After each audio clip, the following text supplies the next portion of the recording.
Okay, now we're still watching what's going on in Kogi. We'll still get back to Sean Kimbale, tell us what's happening. We spoke to Larry, but we had him, we lost the feed. We'll get back to him in the course of the bullet program, and some other correspondents that are there as well.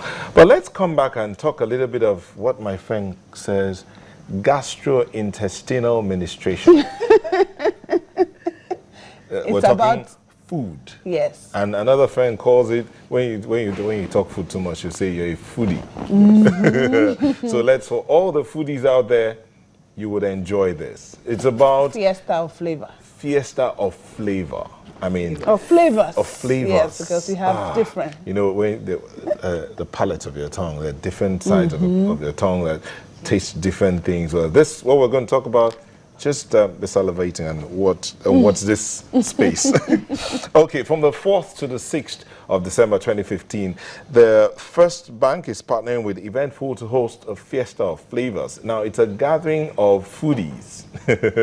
Those that make it, those that eat it. Food. So you're going to see how they do the making and how they do the eating. Then there'll be some beverages to wash down all of that. All of this is just grammar, right? Mm-hmm. So let's get down. We have them in the studio to let us know about the Fiesta of Flavors. What exactly is it about? We have in the studio the Chief Executive Officer of Eventful, Mrs. Yewande Zacchaeus. Hello. Thank you for joining us. Thank you very much for having us. And sitting beside her is Olaide Tikolo, a brand strategist, First Bank. Hello, thank you for having me. And then on this other side is Buki Oluyade, Head Brand Management, First Bank. Thank you for having us. It's a pleasure being here. Okay, we're discussing Fiesta of Flavors. We have the food people and we have the money people. Mm-hmm. No, let's start with great combination. Let's start with the food people. No, I was going to ask the money people first why they decided to do this. But let's tell us about the Fiesta of Flavors. Okay, now the Fiesta Flavors came up because, as you know, Eventful has been a pioneer in the events management business. We've been doing this for 13 years, and we've had both corporate and retail clients. But we thought, what are we going to do next? What's the next level? And we decided, we need to begin to own our own events, create events. And we felt our first event should be based around something that is the crux of all our events, whether corporate or retail, and which of course is food and drinks. And also, as an entrepreneur, I have a passion about empowering people. And I felt, we can bring together all the food and drinks vendors in the industry. The industry has grown so much in the past 10 years. People are doing amazing things with food and drink. I thought this would be a great opportunity to bring all the businesses who have anything to do with food and drink together.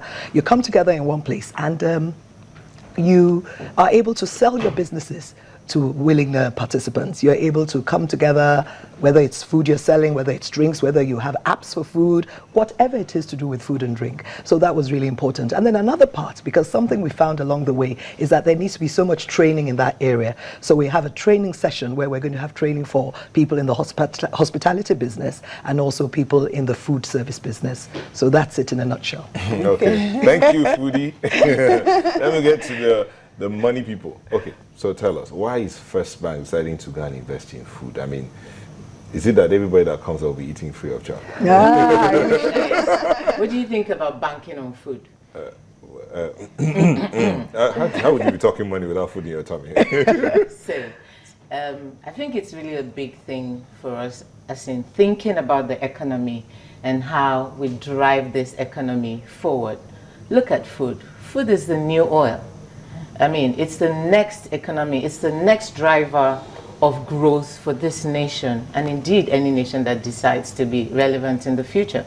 And so for us, we look at the vast range of customers we have, and we're like, how best do we partner to help them to be first? And one of that is food. The whole food chain, starting from the agricultural sector, from the very beginning, from seeding to fruiting to getting it into the market, into the retail space, to those who convert it into what you, Nyota, will put into your stomach. And, that is where it is.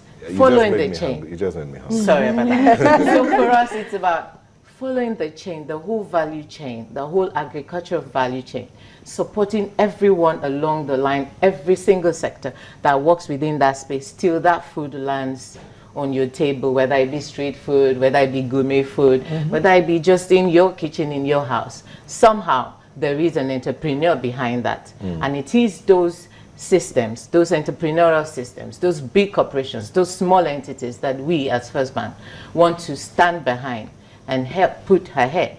And then, of course, in doing this, we partner the government in helping to make sure that their hope of making agriculture a mainstay in this current climate becomes reality. And now we're talking about diversification. Absolutely. Olaide, okay, how is this going to first impact on the bank business and, as she said, on the economy?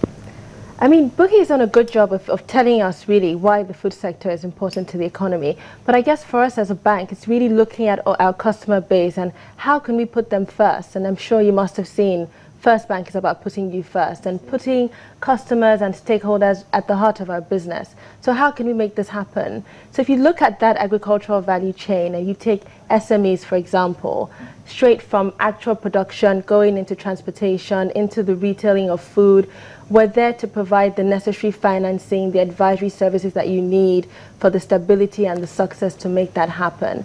And then we have customers who are more affluent, more upwardly mobile, who are into the passion, the flair of food, the art of food. You know, we're there to also help drive that passion and see that to reality. So all the unique retail products that they need to make that happen, we're there to do that as well. Okay, we'll come back because one of the questions that's running through my head, maybe I should ask it now, but you hold on to it and you answer it later. Okay. When the participants gather, Yes.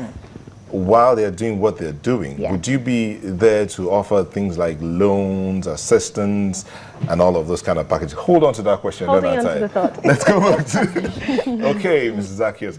The gathering of the foodies. Yes. If you don't mind me using that phrase. No, that is gathering the of word, the foodies. yes.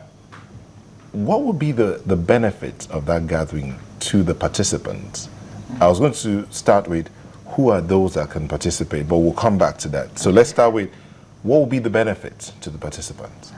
As I've said, it's actually three-pronged. First of all, you know, we have our mantra for the Fiesta. It's food, it's fun, it's family. First of all, it's going to be an amazing 3 days. And why we decided to have 3 days, we wanted people to have enough time to engage. So for participants, you're able to see the amazing array of food and drink professionals that there are in Nigeria. And then also, we actually timed it for this time because, you know, this is party season we're going into. So you may be able to find, you're having a wedding, you may be able to find just that caterer or just that food or drinks vendor that is, you know, that you've been looking for. We have people doing amazing things with food. So you're able to just, you know, expose yourself to the different things that we are as Nigerians creating. And you're also able, because we're going to have nutrition seminars, we're going to have food demonstrations. We have a lot of the Nigerian chefs, and we also have 2 chefs coming from South Africa. So they're going to show us how we can actually, you know, change the way we present our food. They're going to teach us nutritious ways of eating our food. So there's a lot for the participants to benefit from. And as I've said, I really want to emphasize on the training. Right from your domestic chefs, you know, many of us have domestic chefs that we wonder, how come you're the chef and I'm not? So we're going to train them things, personal hygiene, how to present a table, and a vast array of things. And then there's going to be music in the evenings. We want it to be entertainment. We want it to be entertainment for you. And then, of course, we have a children's section. So there's something for everybody in the family. Okay. And as Olaide says, we're having street food, right from the amalas and bolis and all those things you go, you know, and look for, the designer rice, right up to fine dining at the highest level. So everybody will find something. So you walk into that fair and it's like, you could actually decide that you want to do a fasting program for like 2-3 days. Exactly. Just walk from the gate. You know, let me tell you something we decided. Your entry ticket entitles you to come in for the 3 days. You pay the 5,000 naira, and once you get your band, you can come in on Friday. You have a great time. Come back on Saturday with more friends. You have a great time. Just keep your band on. You can keep coming back as much as you want. Hold on.